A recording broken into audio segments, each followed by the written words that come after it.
everyone. Theo, Saville, co-founder and CEO of CloudNC, and I'm here to very briefly tell you about manufacturing with Angular.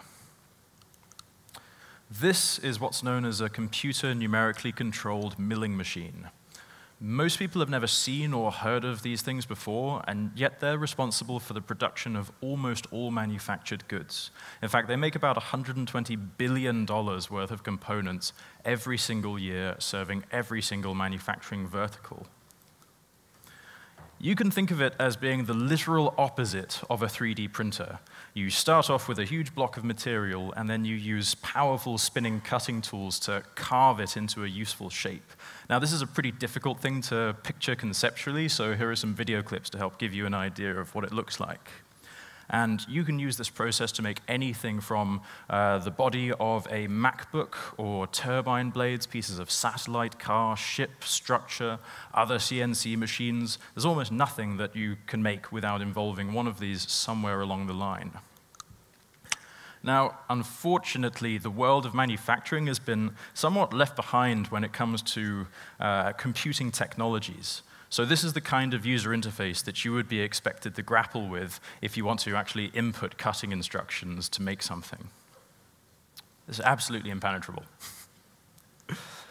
And this is the kind of software that you would be expected to use to actually convert a 3D file of something that you want to make into cutting instructions that you'd then load into the machine through one of those panels. It is just phenomenally complex.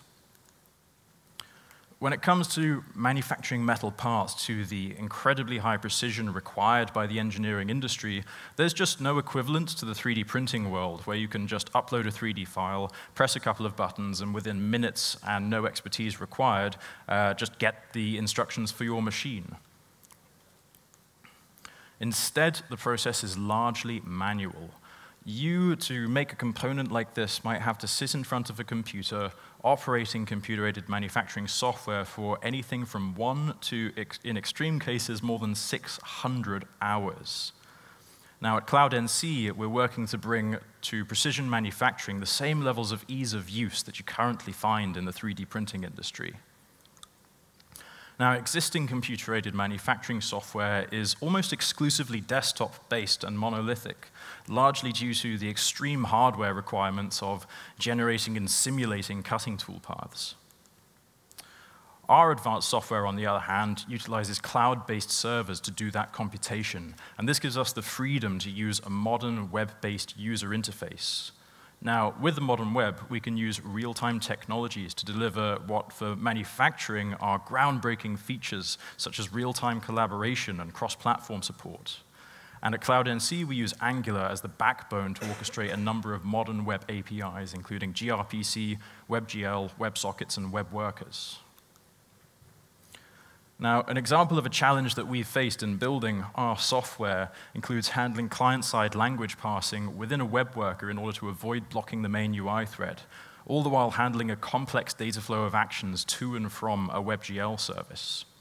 Significant parts of our application have information flowing from multiple sources, and we found that Angular with NGRX and RxJS has been ideal for handling that complex logic in a way that actually becomes pretty straightforward and elegant in the code.